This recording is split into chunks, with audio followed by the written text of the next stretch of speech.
আসসালামু আলাইকুম গাইস। তো সবাই কেমন আছেন? তো আজকে বের গেছি, আপনাদের এখানে যাবো বোতল। তো ঘর থেকে বের গেছি, আচ্ছা আমাদের বাড়ির রাস্তা।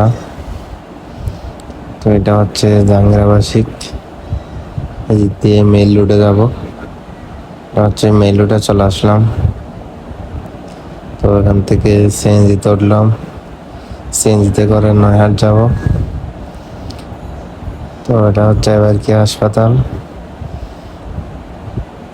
তো এখান থেকে নয়হাট আসছে, রিক্সাতে উঠলাম, আবার রিক্সাতে করে যাচ্ছে হতে বর্তমান। আমাকে দেখতেছি রিক্সাতে আমাকে কিরকম লাগতেছে।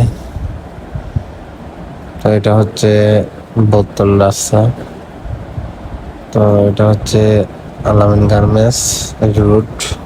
তো চলে আসলাম শওকত আলীর বাড়ি, গুরুমের মেডিকেল। আজকে ব্লগ এতটুকু। আসসালামু আলাইকুম।